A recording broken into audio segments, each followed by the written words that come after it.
that Johnson, in the event the European Union says, no thanks, we don't like your plan, Johnson says we immediately default to no deal, doesn't he? That's what he says. If they don't accept it, wow. Therefore I can't bring it back to Parliament. So if they don't accept it, I can't ask Parliament to vote on what they haven't accepted. And therefore we default to no deal, says Johnson. However, MPs seemingly took that out of his hands by voting through the Ben Act, which compels him, in the event he doesn't reach a deal with the EU, to go back to them in the form of a letter to ask them to extend. He says that won't happen, and the Telegraph says today that he might go back to Lady Hale of the spider brooch, gorgeous big spider brooch, what an intricate web I do weave. Yeah, he might take it back to the Supreme Court then. Why would he do that? Well, the Telegraph alleges that you don't get to go before the Supreme Court in a few days. It might take a few weeks for that hearing to be set up and to be heard. And in the meantime, we would crash out, right? Anyway, so that's what they are alleging Boris Johnson is thinking of doing. Yeah. Is he, Richie? Having a Scooby-Doo? But we're not going anywhere, regardless of what he does, right? Oh, by the way, that picture of the white horse there, Alton Barnes, was sent to me by Anne Lation. Anne's a listener. Good morning, Anne. I'm not sure if you're watching on your tablet. I think you were in transit when you sent me that picture. But that's Extinction Rebellion protesters who've used a bit of chalk to draw or paint their logo on the white horse, Alton Barnes. So, presumably, it'll wash off in the rain, presumably. Let's hope so. Okay, thanks for sending that to me, Anne. Appreciate that. Yeah, scruffy bastards, eh? I bet you they smell. Oh, they smell. Of course they do. What's in the eye paper? French and Irish unite to frustrate Johnson, hence he might be ringing Varadkar, as if Varadkar makes any decisions, and he might be ringing Macron to say, come on, let's get this over the line. That's the focus of the eye paper today. And David Attenborough, national institution, is he Attenborough? I mean, I remember, growing up in Ireland, we always had, when I was a youngster, we had HTV Wales, which was the Welsh ITV, basically. HTV Wales we had BBC One Wales and BBC Two Wales. So in Ireland, we always got the Living Planet, for example. And we loved those programmes growing up. We all did, didn't we? The Living Planet, whatever you think of Edinburgh, lovely programmes, beautiful. Beautifully photographed programmes in the far reaches of the earth, observing species, beautiful pictures. We got the books as well when we were kids, the accompanying books. So, yeah, that's important. He endorses Extinction Rebellion, does he? Attenborough, I presume he does. Here's the Express then. PM warns Macron, don't think we won't quit. Okay. Yes, my football team were beaten yesterday, away to Newcastle. And the other mob across the town, they were beaten as well. But Salford won! We beat Walsall 3-0! Get in! Graham Alexander's boys. Marvellous. Yeah, that's all that matters. It's awful. And, need you be reminded, Wigan were defeated 28-4 by Salford in Rugby League on Friday, and grand final is on Saturday. I shall be there. Squat a nerve is the headline on the front page of the Metro. This is alluding to claims made over the weekend that Boris Johnson would stay put in number 10 even if he lost the vote of no confidence. This is just pure theatre. It's just bullshit, this. Okay? The Mirror. Vinnie Jones in the Mirror, he was in the papers yesterday talking about his wife who passed away from cancer and bereavement, and dealing with bereavement. Vinnie Jones, a footballer and actor. Boris Johnson's Brexit bombshell, no deal could kill. This is not new. Every few weeks we hear a story about how medicine shortages in the event of a no deal Brexit will result in people expiring. It's bullshit, right? It is, but it doesn't matter. It's good bullshit, it's good. Bullshit, it's easy to spread around. Front page of the Mail. The Mail is serialising Elton John's autobiography. I don't have any time at all for Elton John, apart from the fact that some of his songs, some of his 70s tunes, are good tunes. It's going to write a damn good tune, let's be honest about it. But I don't like divas. I've never had any time for divas. John, at one time, arrived in Japan, didn't he? To do a concert that was sold out, and threw a diva fit at the airport because many of his fans had turned up, as the Japanese do. They're very enthusiastic Japanese fans for sports teams and for musicians. They do go a bit over the top, you know. And they rocked up to the airport in droves, and this arsehole threw a hissy fit, got on the plane and went home. They did a gig. No time for it at all. But the memoirs look like they might be somewhat interesting. They're not typically, you know, self-aggrandizing like many memoirs are. You know, and then I met the Queen, and then I met Nelson Mandela, and then I did this for the poor, and then I did some work for charity. Boring old memoirs. Apparently he's very self-critical in this particular book. Some of the things he's done and his behaviour. So maybe it's what to read, I don't know. I'll wait for 12 months till it's in one of the charity shops over the road for a couple of quid. Then I'll buy it. That's what it is. Judge blasts Nick police whitewash. No, I won't get into it because I'll be here all day. There is an establishment cover-up around VIP paedophile rings. Carl Beach has been sent to prison for 12, 14, whatever, 15 years for allegedly inventing stories about politicians dead and not dead, currently living. And there is a demand that the police be censored, be censured, be hosed out, that wholesale change is made to how the police investigate this stuff. But the police have come out and said our lads did their job and they did it to the letter of the law. And the establishment is not happy. We have to cover this on the show, I know that, and we will. Just getting the right people to come on to talk about it. It's in the Daily Mail today.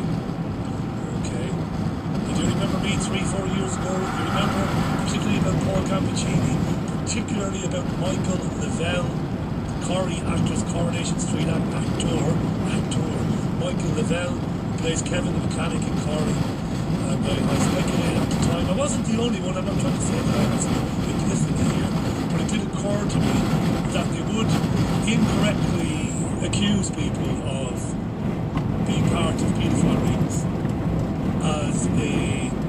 as a tactic to muddy the waters and to ultimately trash the notion that VIP paedophile rings have been and do operate in this country. And that's how I see it. Harvey Proctor can scream bloody murder all he wants, and I understand anybody who's innocent of anything, their outrage at going through, you know, the media scrutiny and the accusations is a terrible thing. Cliff Richard, you know, other people, but ultimately they're being used. The Guardian, thousands unknowingly on secret Prevent database is the headline. Prevent is a counter-terrorism strategy. You've heard a lot about it, in the news. And it's come in for an awful lot of criticism because, you know, of its alleged targeting of certain groups of people at the expense of maybe missing out on the signs in other groups of people that they have been radicalised or whatever. It's been heavily criticised as Prevent strategy, this government strategy. The Guardian alleges today that Prevent has gone on in secret, this whole idea, and that thousands of people's names and their metadata, their internet footprint basically, is being accessed without their knowledge regularly by counter-terrorism people and people working for Prevent. The Guardian is saying, well, that's a violation of your human rights. You should know this. If people are storing data on you and revising it and what have you. So, yeah, maybe something in that for us as well. The Sun has got a story about Gary Glitter, the paedophile. The film Joker with Joaquin Phoenix apparently contains one of Glitter's songs. And there's outrage apparently. There always is. Outrage. I'm guessing it's Rock and Roll Part 2. That's what I'm guessing. I don't know. I haven't seen Joker. Rock and Roll Part 2 maybe. And snowflakes are out in droves. We have this with Michael Jackson as well. Michael Jackson was never convicted of anything. But he is suspected, Michael Jackson, of indecently touching children. Suspected. Now there are calls regularly for Michael to be de-playlisted. You know, every commercial radio station, they must playlist their presenters. Bet you didn't know that. Some of you will know, some of you won't. Radio presenters do not get to choose the songs they play. They're given a playlist by their head of music and they must stick to it rigorously. There have been calls for Jackson to be basically just written out of history. Gary Glitter might be a filthy rotten paedophile. I'm sure he is. But it's a very interesting intellectual argument or discussion to be had without all the inflammatory rhetoric, without screaming and bawling and virtue signaling and leaving to one side. Yes, we know raping children is heinous. It's the worst thing in the world ever. Doesn't get any worse than that. We know this. Can we just calm down and have a chat about songs recorded in the 1970s and whether we should not just write them out of history? Let's have a chat about that. You might think they should be written out of history, and I'm happy to hear that. What do I think? I'm indifferent. I don't know. I was in a car 2 years ago. I was being driven by somebody in London, and Rock and Roll Part 2 was on the radio. And I found myself going, do-do-do-do, hey, do-do-do. Do I have any sympathy with paedophiles? Obviously fucking not. Right. Fucking children. Yeah, he's filthy, Gary Glitter. Jesus Christ, doesn't get any worse, really. Yeah.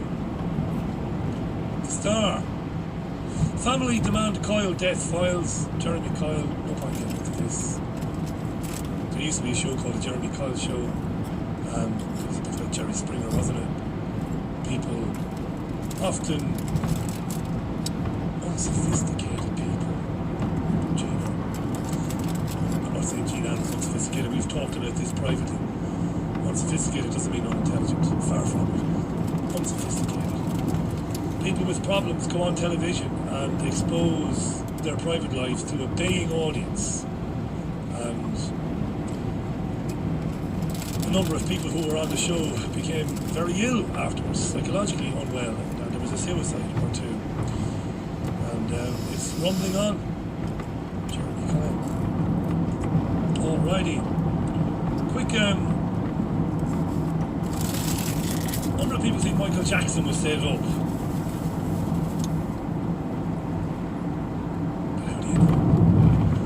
You have to understand, Michael Jackson, as far as I understand, and I've read the books, I read the books growing up, I read his own book, which was bizarre, the one he wrote, Moonwalker, which was a bizarre memoir, but there were some clues in there. He was exposed as a very young boy to his brothers, because he's tight-fisted father, and because of the tight-fisted executives at Motown, they stuck them all in a room together on the road. And he was 10, 11, 12. And the brothers were older, 17, 18, and they were bringing girls in. And they were having sex with the girls in front of Michael. And some of the girls were touching Michael. I'm not making any excuses for anything Michael Jackson did or didn't do, because I don't know what he did or didn't do. I am not making excuses. But I'm saying this is not an ordinary man. You know, mitigating circumstances, maybe. Not that you ever excuse it. If he had been found guilty, you'd throw him in jail. That's the end of it. But what young boy can grow up healthy being exposed to what he was being exposed to? And if his brothers weren't bringing girls back to hotel rooms that were fondling him, his father was beating the shit out of him. And I know that pain. So, not a pass at all if he did anything.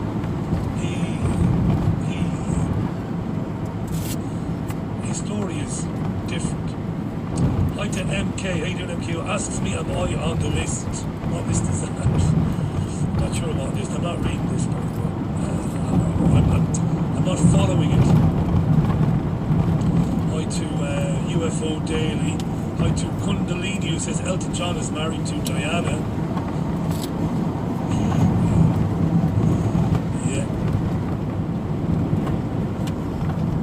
Salford Rugby League, yeah. Baba Yaga, hi there. Eat Greta and save the world. Lovely. Hi to Persona non grata. Just a few more of those there. Yeah, Michael Jackson's story is a sad one, yeah. There's no doubt about it. Right, let's have a look at the extinction mob. It's coming up for 5 to 10. We're not doing too bad this morning. Okay. Where are we going now with this? Okay, let's go. Excuse me. To the Telegraph. This story is taken directly from the Sky News interview yesterday. Protesters admit they could disrupt hospital emergency care. There's a couple of them on yesterday. They were called Sarah London and Savannah Lovelock. One of them was a mid-range one, the other one was a 20-year-old. Mad scientists. And they went on to talk about the 2 weeks of planned disruption in London, which is going to cause a lot of problems, apparently. They avowed that this time it's going to be much, much worse than it was back in April. They want to bring the capital to a standstill because they are not being listened to and because politicians are not doing what they are told in making the country zero carbon neutral by 2025, which is impossible. And even if it was, it's the right thing to do. It's absolutely impossible. When asked on Sky News whether they were worried about disruption at the hospital, Savannah Lovelock said they were really sorry but we were running out of time. But then they backtracked and said they will stand by to allow ambulances to pass. How nice of them. Here's their planned route. Not their planned route. This is where they are going to be protesting. Okay? This might mean something to you. If you're in London, I'll give you a bit of a heads up as to where to avoid. There is absolute consternation from businessmen and women in London this morning at the police, asking the police what are they planning to do about these people. And they're not getting any answers. The Met Police is not speaking to people. And the Met Police is facilitating these protests and arresting a token few people, but facilitating these protests instead of taking measures to get these people off the streets, out of harm's way, and to allow then people to go on about their business as they would any other day. The police is facilitating it. In fact, it's getting a little bit more sinister than that, I would have argued, because the Telegraph also alleges that some former police officers are joining in with these people, and they use this guy here, is it Rob Cooper? I can't see. Rob Cooper, yeah, former police chief superintendent, supports Extinction Rebellion, and he retired a decade ago.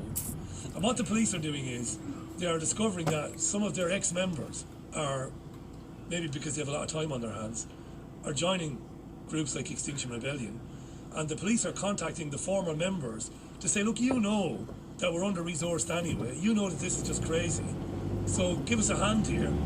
And they're being told, we really do face a climate emergency. There are times, says Rob Cooper, when I really struggle.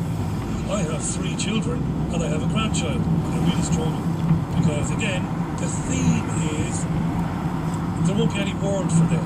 And maybe this guy believes that. Maybe. This guy, got me used to this guy. Maybe he believes it. Maybe he's being seduced into believing that we're all going to be gone. I mean, when you look at this, what's very funny about this, I meant to say this yesterday on the radio show, but I so much to say about this protest. and the Sky News interview that I forgot to say it, and it's really pissing me off because the current leader of this group, Extinction Rebellion, is a guy called Roger Hallam. He's a co-founder of it, and he's the current leader of it. And he wrote an article in the Sunday Times yesterday, and I meant to share this with you, and I didn't. And the reason I wanted to share it is because of the irony. You've got members of Extinction Rebellion going on television demanding that we make all these changes to our lives. And in the Sunday Times, you have Roger Hallam writing, and I'm going to quote this now: "We're all going to be dead soon, so there's nothing else to do. We're going to die anyway. Doesn't matter what we do." So the question begs to be asked then to the protesters, what are you doing it for? And for some of them, it's to avoid going to work. Others don't have any work. And for others again, it's a jolly up. We're all going to be dead soon, so there's nothing else to do, he said. And he also told the Sunday Times, wait for it, is that we, and as in we, that means you, me, and everybody else, we must revert to a peasant orientation, which obviously has been completely lost in Western society. That's a direct quote. We must revert to a, quote, peasant orientation, which obviously has been completely lost in Western society. We've got to go back to the Stone Age, or we're going to die. And at the same time, you have Greta Thunberg saying this: if we don't live as we used to live pre-industrial revolution, we're all going to be dead in 12 years. And you have, and let me get this quote so I don't mess it up, you have this congresswoman in the US called Alexandria Ocasio-Cortez, and she's been saying over the weekend the world is going to end in 12 years, not 11 or 13 years. 12 years. Oh, Jesus. You've got to read Dominic Lawson in the Daily Mail today. dailymail.co.uk. His article said this. He's taken the piss out of some of the politicians particularly, and he's lampooning Alexandria Ocasio-Cortez. He says, she said the world's going to end in 12 years, pretty specifically, not 11 or 13, if we don't address climate change. And he writes, and I've taken a paragraph. Dominic Lawson writes, Extinction Rebellion demonstrators are against all forms of motorised transport, indeed every modern form of travel. As even a reasonably supportive article in the New Internationalist explained, under the policies of Extinction Rebellion, energy would be strictly rationed, dedicated to survival. Expect massive disruption in the way food is grown, processed and distributed, as there would be virtually no private car use, aviation, haulage or shipping. And Lawson goes on to say, we would be living in an eco-fascist dystopia. Yeah. Exactly. I wonder, does Dominic Lawson have any sympathy for some of the great writers of the last 25, 30, 35 years, men and women in the independent media, who have foretold this tyranny? I wonder, does Lawson know about them? You know who I'm talking about. I could name them, 3 or 4 of them who've been writing about this for decades. This is where we're going. This bleak future, this kind of neo-fascist, you could call it dystopian future, these people want to bring in. I wonder in 20 years' time, because we're not going to be carbon neutral, and I wonder in 20 years' time, when obviously none of this has happened, where will Dominic or Donncha McCarthy, this idiot who's on BBC Radio all the time, this Irish guy, where will he be? Where will little Lord Poo Poo Pants be from Extinction Rebellion? Where will Greta Thunberg be? Will they be apologising to people unreservedly? Will they be apologising for the psychological damage inflicted on children who are going about their lives in genuine morbid fear that the world is going to come to an end? You know? When it isn't. It's bullshit, this. How many more? I can't find any new way to say it. This is absolute bullshit. It's not going to happen.